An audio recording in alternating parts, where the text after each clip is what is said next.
and welcome back to HERstory. Today on our show, we have Dr. Toni Bennett. Dr. Bennett is an assistant professor of marketing at Lincoln Memorial University. Welcome, Dr. Bennett. Thank you. I appreciate that. Glad to be here. Glad to have you. Glad to have you.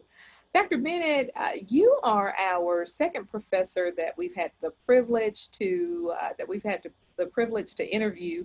And I want to ask you a few questions because your journey in HERstory has been different from any of our previous interviewees.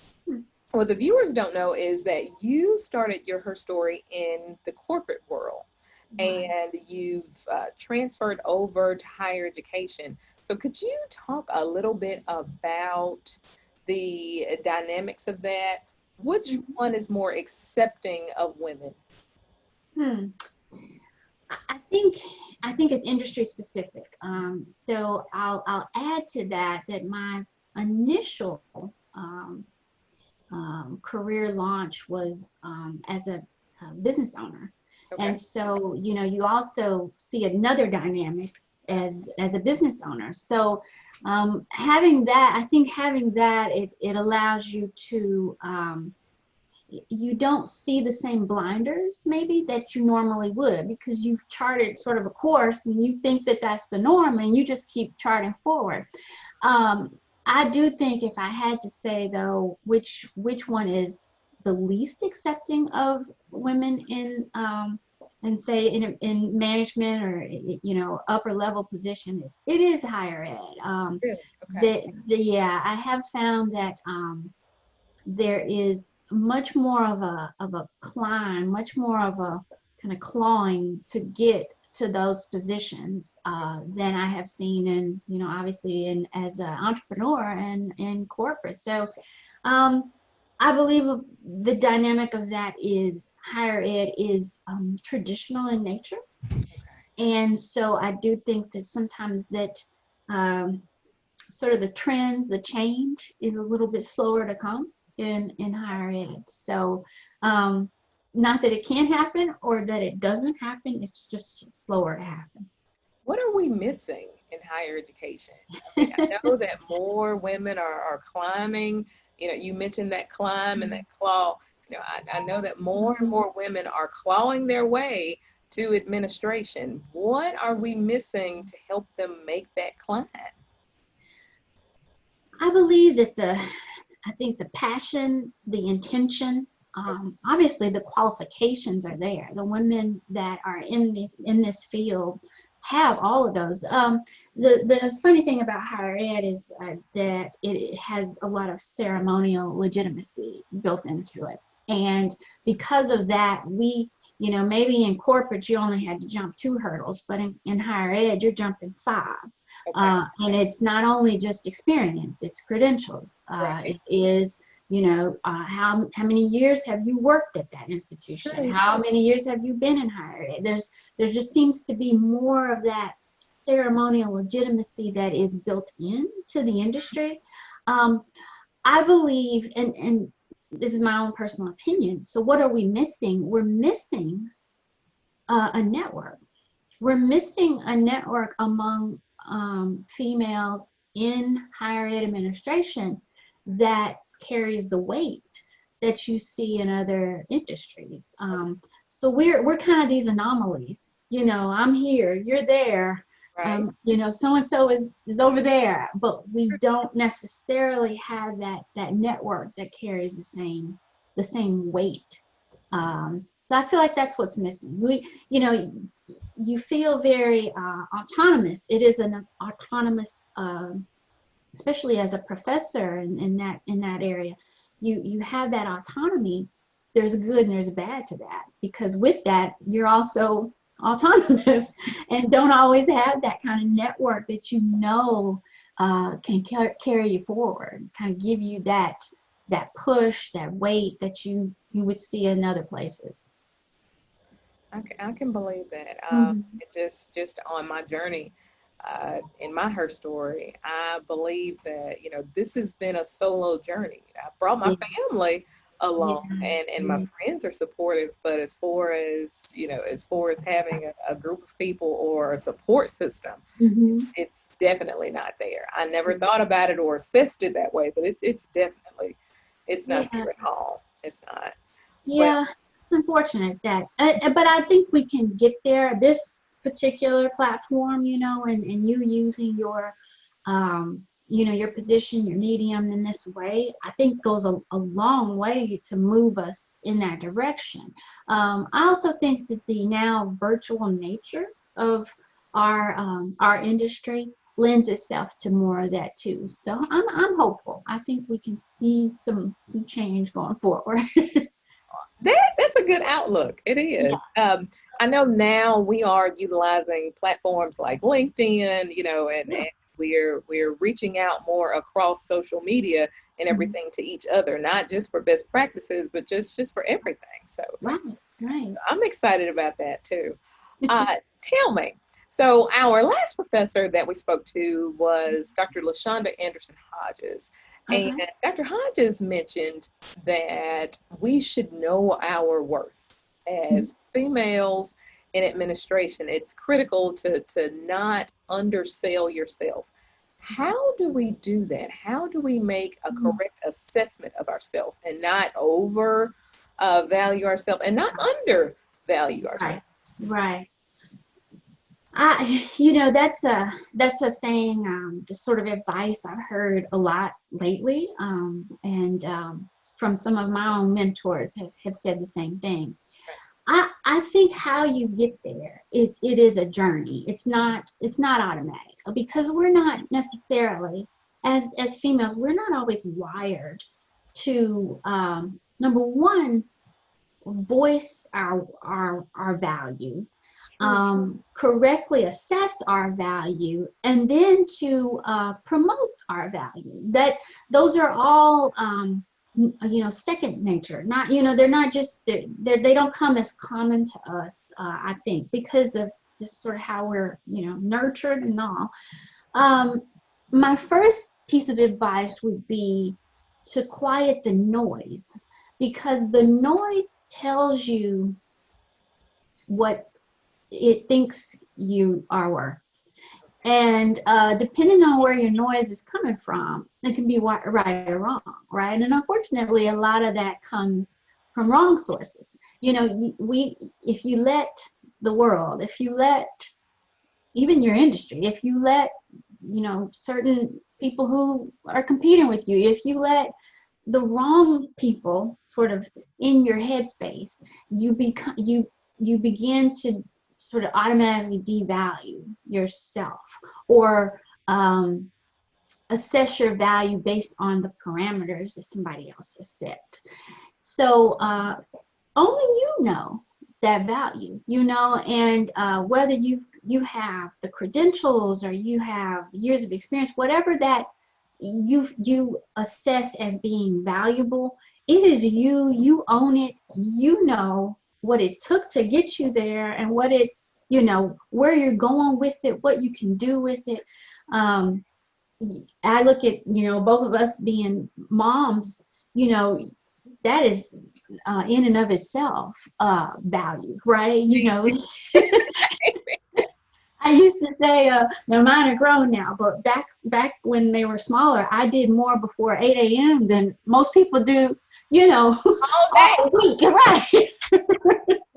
So, if no one knows that side, but you know what you bring to the table, that is part of who you are, the value you bring. And first advice is, don't listen to others, listen to you, start with you, what you know you're worth.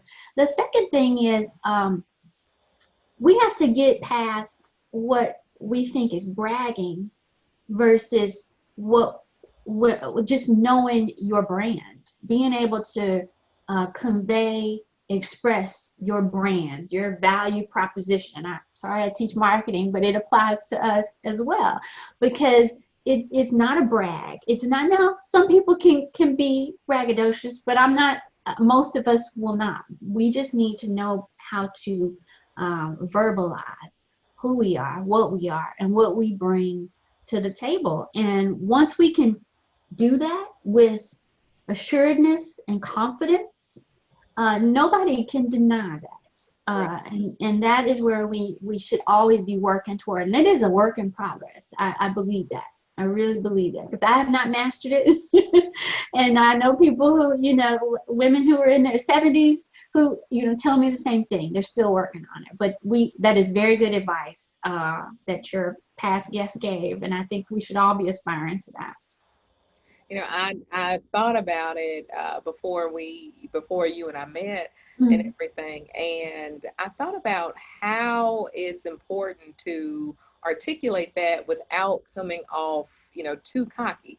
But that's a fine line to walk, because you could exercise the Dunning-Kruger syndrome, where you have too much confidence, for what you actually know how to do, or you could undersell yourself. So those two pieces of advice that you put with that piece from Dr. Hodges, that was very sound. So thank you for that. No problem. Yeah, it's something we just need to work on. So you mentioned it's an art that even women in their 70s haven't mastered. So that's a great segue to our next question. Okay. The question is about your bucket list. Your list that you have well, some people have. I don't know if you have one, but the list that is present that we have if we want to check off something before we kick the bucket. So do you have a bucket list, and if so, what's on it? So I guess I probably have two buckets. There's a professional bucket, and then there's a personal bucket, I guess you can say. My personal bucket is, if the end is tomorrow, I've had a good life. I'm not one that needs to jump out of a plane or anything, like that. It's good. I'm happy. I've, seen, my kids grow up and they're, doing well, family's well. So I don't have any kind of major, things on that list. Professionally, though, it's funny. I have I get settled, and then I get a little bit of unrest. And that unrest in me, I know is, I'm a achievement kind of person. That's what gives me my rush, is sort of being able to take on a challenge. And and some people think that's a little weird, but for me it works. It's just kind of gives me that energy, that life. And so my career in higher ed has been interesting in that I was able to get several positions even prior to having the doctorate. So I've been a VP, I've been a dean, I've been in those roles, director. So once I got the doctorate, that opened up another avenue. And so I do want to be president of a college or university one day. I think I have amassed skills and experience, and I have a sort of business mind in a higher ed world. And I feel like it's a professional calling, that I'm in. So that's kind of where I'm headed, and I think that that's the box I'd like to check off one day. That's awesome. That is wonderful. I am inspired to even have the conversation then, because once you become president, I will pull this video up. So Dr. Bennett, I want to extend the opportunity to you to even talk about what's in your bucket already. I did not give that to you at the very beginning. While we do know where your end game is, where have you been so far? Talk about what's in your bucket already. Sure. I mentioned having business early on. I was a sort of a non-traditional student because I right out of high school just started a business in graphic design and computer services back when most people didn't have a home computer, and so I got in on that market very early on, and was able to kind of capitalize on that. Once that ended, I got in. I went back to school after my first child was born, and got a degree then. And then when the second one came along, I got another degree. So in the midst of all that, I got into higher ed as admissions director of marketing, VP of enrollment management, dean of 2 different programs, and then ultimately dean at Christian Brothers. Then said, you know what, I'm going to try the professor route. Went that route, and doing that. And so, I tell some people that I've sat on all sides of the higher ed table, and it's been interesting to have that perspective, in the roles that I have played. So, that's, I guess you can call me a lifer, I guess, in higher ed, because I'm coming up on, without giving away my age, I'll say more than 15 years in the industry. Yeah. Congrats. Thanks. My goodness. Well, that is some impressive book. It is. Dr. Bennett, I ask every one of my guests this question. Before I ask it, I want to go back over our objective for HERstory in higher education. The main objective is to empower and inspire women. Be that women who are coming up through the ranks, women who are already in an administration role, or any woman who is retiring and thinking about her next step during retirement, or what trajectory she's going to continue on as a retired female administrator.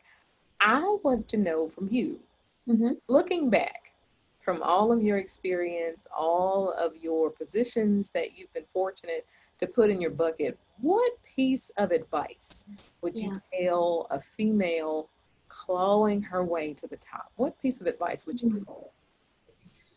Let's see. That's a good question. I think what advice I have lived by myself, and that gives me sort of peace, but also satisfaction, is that you can have it all, you just can't have it all at the same time.